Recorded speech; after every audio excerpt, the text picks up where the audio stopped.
फैसल आसिफ साहब जी जी, आप क्या कहेंगे जनाब? मैं ये कहूँगा इंडिया समझ रहा है कि पाकिस्तान को ये दबा देगा, तो दबा नहीं सकता, क्योंकि कल से आप देख रहे हैं चर्चिज़ में से भी लोग निकले हैं अपनी पाक फ़ौज की हमायत के लिए, पाकिस्तान के लिए। पहले हम पाकिस्तानी हैं और उसके बाद मज़ाहब है।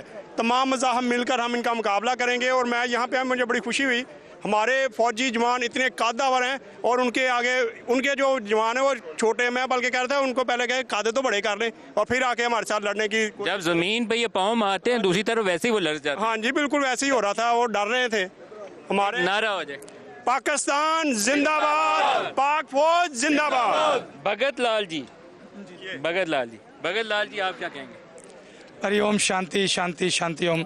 सबसे पहले तो ये जो कलमा है ये तो पूरी दुनिया में बावर ये करवाता है कि हमें आपस में मोहब्बत, प्यार और सुख शांति से ही रहना चाहिए। और आज का ये दिन जो मैं देख रहा हूँ कि ऐसा जज्बा हम वो पाकिस्तानियों में, ये पाकिस्तानी शेरनियों के ये बेटे हैं वो, कि जब भी कोई दुश्मन इस पाक धरती के किसी जवान या पाक फौज के साथ कोई ललकारता है तो वो दुश्मन पाश पाश हो जाता है। वो कहते हैं कि हम एक गिलास पानी का फेंकेंगे तो इनको बहा के ले जाएंगे। और पाकिस्तान हम सब मज़हब जो है ना एक दूसरे के साथ मिल बैठ के एक दूसरे के आबादगाहों पे, एक दूसरे के हर जगहों पे दुख सुख में जाते हैं, तो हम नारे नादे अली लगा के एक आवाज़ से ही हवा से इनको उड़ा देंगे। वो पानी फेंके के हमें बहाएगा, हम फूंक मारेंगे नादे अली लगा के उनको उड़ा के रख देंगे इंशाल्लाह।